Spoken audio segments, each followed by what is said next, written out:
Rreth 300 mësues, pjesëmarrës në procesin e kualifikimit të vitit 2025, përfshirë mësues të arsimit parashkollor, fillor dhe të lëndëve të ndryshme, si gjuha frënge, italisht, turqisht, gjermanisht, greqisht, sociologji, qytetari, filozofi, kanë denoncuar problemet e testimit të informatizuara pranë QSH-s.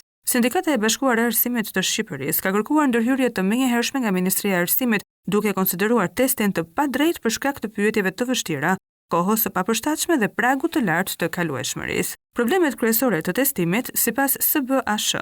Pyetjet e hartuara në mënyrë të gabuar, duke kërkuar më shumë të mësuara përmendur se sa mendim kritik në kundërshtim me synimet e testimit ndërkombëtar si PISA. Koha e pamjaftueshme për të analizuar dhe zgjidhur pyetje të gjata dhe të ndërlikuara, disa prej të cilave kërkonin mjete ndihmëse.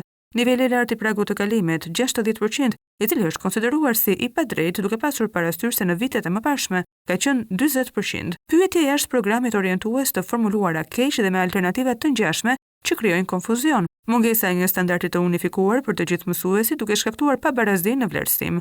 A jemi në dështak? Ne që kemi marrë licencën me nota të mira, kemi kaluar me sukses konkurset, tani konsiderohemi të paaftë? Si mund të shpjegojmë zënësve tanë tani që edhe ne kemi ngelur, shprehen mësuesit në letrën e tyre të drejtuar ministres.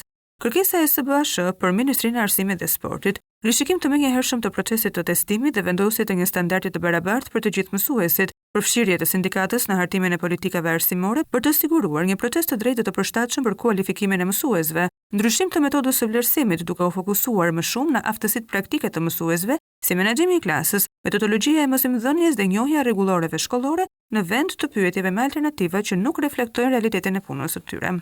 Respektimi dhe trajtimi i denjë i mësuesit në mënyrën e testimit, ashtu edhe në komunikimin gjatë procesit të provimit. Mësuesit në Shqipëri shprehin shqetësimin se testimi aktual nuk reflekton realitetin arsimor dhe demoralizon ata që e mbajnë peshën e edukimit të brezave të rinj. Ata kërkojnë mbështetje nga shteti përmes trajnimeve cilësore, jo testimesh që mund të zëvendësohen lehtësisht nga inteligjenca artificiale ose Google. SBASH i bën thirrje Ministrisë së Arsimit dhe Sportit për të rishikuar këtë proces, duke ruajtur dinjitetin e mësuesve dhe përmirësuar cilësinë e arsimit në vend.